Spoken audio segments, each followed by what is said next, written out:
Who's better, Kiss or AC/DC? AC/DC. Really? 100%. Wow. Favorite AC/DC song? Well, Thunderstruck. Of course. All right. Golly.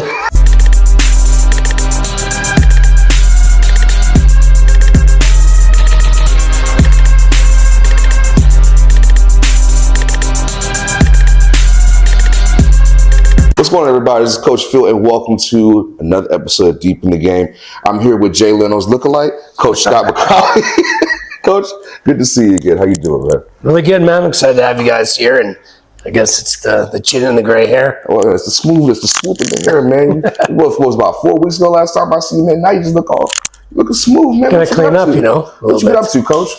Just been working. You know, this time of year, you're finishing up your recruiting, and then you're, our guys are going 4 times a week at level 10 right now. Right. Plus, we do running twice or thrice a week. And then also we're doing skill sessions once a week. But for a lot of times with the coaches, like we're all volunteers. So it's that time of year, like myself, I'll travel lots for work right now. Just kind of by you for a little while there in Vancouver and work in that area. And so kind of get all that stuff done so when the season starts, we can be at home a little bit more. So what do you do outside of this? Like what is your actual day-to-day job? So I work for Pfizer Canada. Mm-hmm.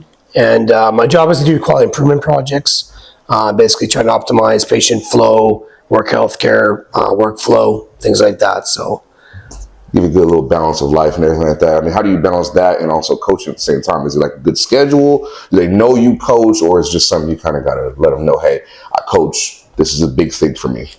Yeah, so I've been with Pfizer. Like, the reason why I came back to Thunder in 2010 is because I got a job with Pfizer Canada. And the bottom line is that because I got this job with Pfizer Canada, I was doing a lot of traveling just in southern Saskatchewan, then all of Saskatchewan. And then kind of as I progressed over the years, I finally let them know that I was coaching because my job, instead of just being in Saskatchewan, became all Western Canada. So that's when I kind of let them know, but they've always been very supportive. And I think that's kind of I remember a couple of my bosses said, like, that's kind of why I've excelled, at Pfizer's because of football. Yeah. And then maybe, got into this role with the Thunder because of Pfizer. So the good question, that's a good thing to lead into. Like, how did you get involved with the Thunder? I looked at my little research on you, played a little ball, you kind of did your thing, but you also made a comment once saying that, your goal really isn't to get to the CFL and coach. You love where you are right here. Yeah. How did you get here with the Thunder?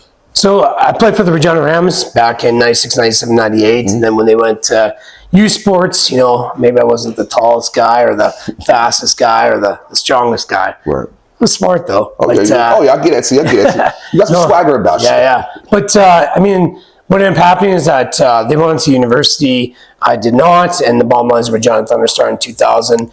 And I was actually in Germany playing the Rams, gave me an opportunity to go to Germany, play some football there. Randy Shaw, the first ever head coach of the Regina Thunder, gave me a shout, come home. I played for the Thunder in 2000, and I coached in 2001, 2002 with Randy. And then basically in 2010, I had the opportunity to come back because I started the job with Pfizer Canada. So that's when I came back, coached with Erwin Klebner, and then eventually took over the reins in 2013.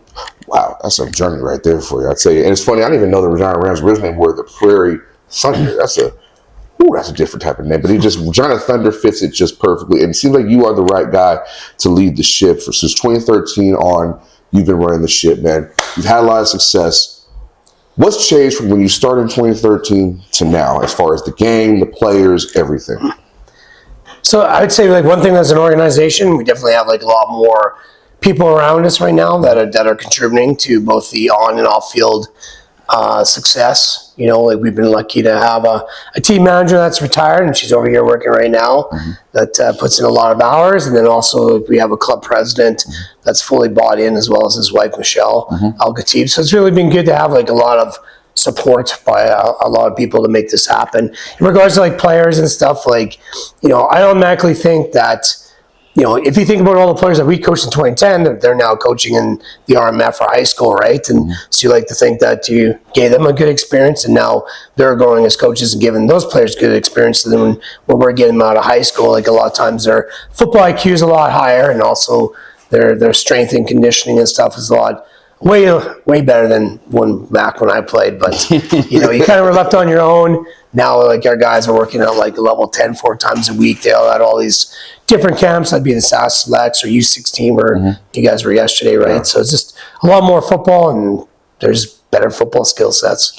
When I see about your program that I like the most, man, is everybody buys in. But you're a stickler. You know what you want out of players. You're not afraid to send the guy home, if anything.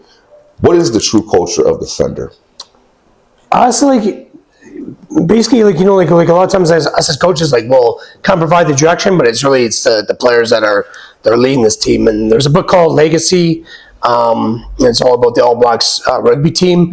During COVID, we actually reread that book as a team and stuff to keep everybody engaged. And there's a lot of great business lessons in that we brought this into here. And so, a few things like nobody takes care of the Thunder but the Thunder. We're expecting guys to pick up their own garbage. We're expecting guys to get out there and volunteer, and we volunteer in the community. Good things are going to come back, things like that. But, for us, like, I think I try to keep things simple. Not the smartest guy in the world, and the bottom line is that we stick with 3 pillars. The power of 3. We want to be a united team. Create like an inclusive atmosphere. We want to hold guys accountable. That's another pillar. And the last one is we're looking for guys that are full of grit. Passionate and willing to persevere to the highs and low. And the bottom line is I think it's our job, not only as coaches, but as players to make sure that guys are living up to those pillars. And if they do that, then good things will happen. Big on accountability, and also make sure those pillars stand tall. But for you, when it comes to coaching, we all know the X's and O's, man. So I want to pick your brain a little bit. What is your offensive and defensive philosophy? I just basically put the players in situations to be successful. Every year it kind of changes, right?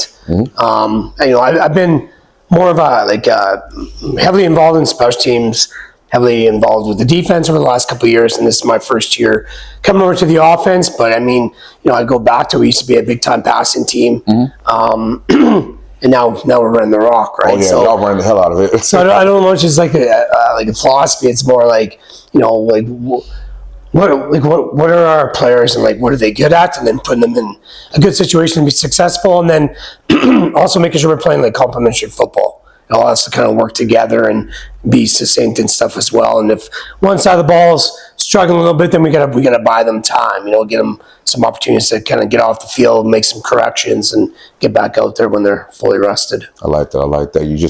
You're not just X's and O's, but you're more pro. I look at what I got. I'm going to utilize that, and I'm going to work around that. I'm not just going to be a system that makes me successful. I like that. So for you guys, this past season, obviously falling short, PFC title game and all that. It was a very close game, went to overtime and all that. What do you think is the focus this season for you guys to take that next step? We feel like we have a really good young team. And we feel like we have a championship caliber type of team. It's just not going to be...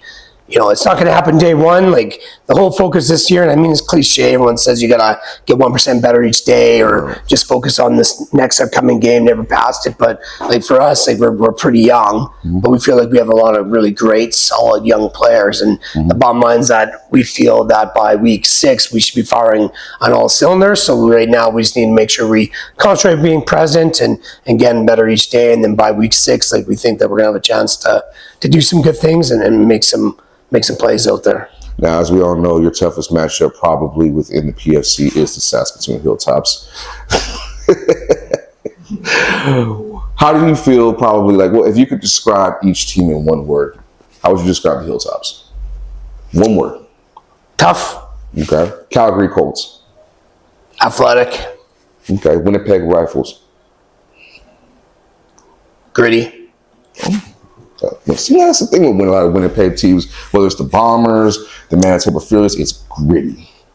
How would you describe the Thunder? Well, I just used my word for the Winnipeg Blue Bombers, but I think we're a team that's full of grit. I think you get a bunch of dudes that are playing for each other every single play and every single game. So maybe it's united would be a good term or whatever, but that's what I think is that we have a bunch of guys we don't go and try to recruit guys from out of province. We try to take the guys that are within our area code and build them up from 18 to 22. And if there are some gaps, because we want to win, that's when we will go out of province and try to find guys. But we're more into bringing guys that are, good Saskatchewan kids that want to work hard and bring them in and get them bought into the team culture and be able to hone their skill sets ourselves. I like that. So we're going to wrap the question part of the interview before we go check out this entire amazing facility. 5 rapid fire questions, little fun things, little things people learn about you. Ready, Coach? Let's go. All right. Who's better, Kiss or AC/DC? AC/DC. Really? 100%. Wow. Favorite AC/DC song?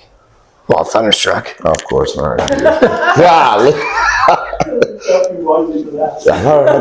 give you that. All right. What is your favorite meal? You just cook it from scratch? Steak. Oh, okay. What type of steak? I like a ribeye steak. Okay. What are the fixings? What you got? Mushrooms. Maybe Caesar salad. My wife does a good job with some asparagus with a little feta melted over the top. It's my favorite meal. I ain't thought about that. Feta on asparagus. That's a fat guy's dream right there. I like that. Okay. What is your favorite memory as Regina Thunder head coach? Any moment? Any game? Any? Damn, that's a tough one. I think Yes. one of my most favorite ones is being introduced as the head coach and having an opportunity to take over the reins. But my kids are on my team now, and the bottom line is back when I was hired, I think they were 4 or 6 years of age, and I remember taking them out here. Actually, in 2010, they're probably 4, sitting on these garbage cans and stuff, and players come up there and trying to scare them, and then have the opportunity to go to war with them now, as guys that are participating on the field. It's been the funnest experience for me. You better than me because I couldn't coach my kids, man.